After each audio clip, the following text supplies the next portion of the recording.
IRGC की एक special force है जिसका नाम है कुड्स फोर्स। ये फोर्स सीधे सुप्रीम लीडर को रिपोर्ट करती है। इस कुड्स फोर्स के चीफ है इस्माइल कानी।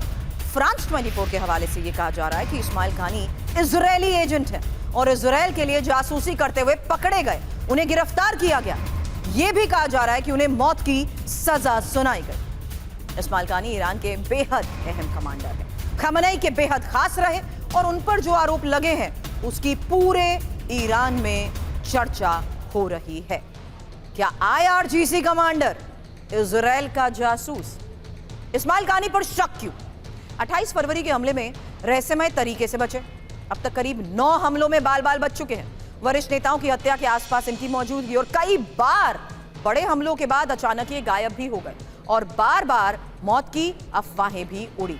इस्माइल कानी है कौन, जल्द बता देती हूं और उसके बाद शिवाज सर आपके पास आ रही हूं, क्योंकि 2020 से कुड्स फोर्स के ये प्रमुख रहे हैं, खमेनी के बेहद करीबी और सीक्रेट तरीके से काम करने में भी अव्वल। हालांकि विदेशों में भी कई ऑपरेशंस चला चुके हैं। शिवाज सर, अब देखो, सच्चाई ये है कि ऐसा लड़ाई में हो सकता है क्योंकि जो मोसाद और सीआईए के एजेंट हैं वो करीब करीब 6 महीने पहले इन्फिल्ट्रेट कर चुके थे।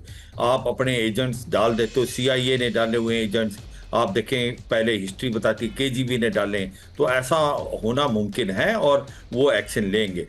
मगर ये सच्चाई है कि जो पहले एम्बेसडर साहब ये कह रहे थे कि किस तरीके से ईरान को बचना चाहिए था जो मिडिल ईस्ट की कंट्रीज पे करने, मुझे उसको लगता है कि ये तो एक उसका मास्टर स्ट्रोक है। ये जो देश थे, इन्होंने जो प्रोटेक्शन दी हुई थी अमेरिका को बेसिस दे के, आज उनको लग रहा है कि ये जो अमेरिका जिसके लिए हमने प्रोटेक्शन थी आज तो उनके लिए लायबिलिटी बन गया, क्योंकि वहीं पर हमले हो रहे हैं सबसे ज़्यादा। तो वो 10 बार सोचेंगे आने वाले टाइम में कि भाई अमेरिका को बेसिस दे ना दे। दूसरा, उनके ऊपर जब एक प्रकार से हमले हो रहे हैं तो वो अमेरिका को प्रेशराइज करेंगे कि ये लड़ाई जल्दी बंद हो। और तीसरा, क्यों कर रहा है ईरान वहां पर हमले?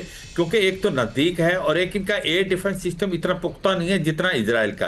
पीछे एक और बड़ी खबर, क्योंकि जंग में ईरान को रूस का साथ मिला और रूस साझा कर रहा है ड्रोन हमले के तरीके। हालांकि यूक्रेन युद्ध के अनुभव साझा रूस कर रहा है और यूएस डिफेंस को चकमा दे रहे हैं ईरानी ड्रोन। ये सीएनएन के हवाले से बड़ी खबर।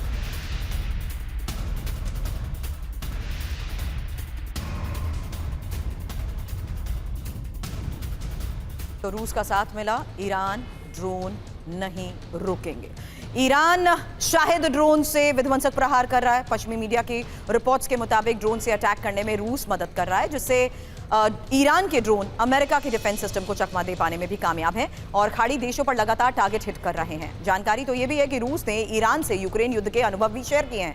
ड्रोन को समूह में भेजने का खास तरीका बताया, हमले के वक्त रास्ता बार बार बदलना सिखाया, एयर डिफेंस को उलझाकर हमले की रणनीति। वहीं ईरान जंग पर लेबनान से भी एक और बड़ी खबर है, क्योंकि लेबनान में फास्फोरस बॉम्ब से हमले का दावा किया जा रहा है और इजरायल पर फास्फोरस बॉम्ब दागने के आरोप है। दक्षिणी लेबनान के योहेमोर में हमले को लेकर खबर। फिलहाल इजरायल का ये फास्फोरस अटैक, लेबनान क्या दावा कर रहा है, यही इंफॉर्मेशन, क्योंकि इजरायली फाइटर जेट से गिराया गया है फास्फोरस बॉम्ब, ये दावा किया जा रहा है। ट्रंप प्रशासन ने इजरायल को संदेश दिया। एक और बड़ी खबर, कहा ईरानी ऊर्जा ठिकानों पर हमले ना करे और आईडीएफ चीफ तक संदेश पहुंचाया है। पहली बार अमेरिका ने इजरायल को हमलों से संयम बरतने को कहा है। ईरानी रिफाइनरी पर हमले नहीं होंगे, ये एक बड़ा सवाल है। इसके कारण भी जरा समझ लीजिए। पहला कारण, जहां खमेनी का विरोध करने वाली ईरानी जनता को नुकसान पहुंच रहा है।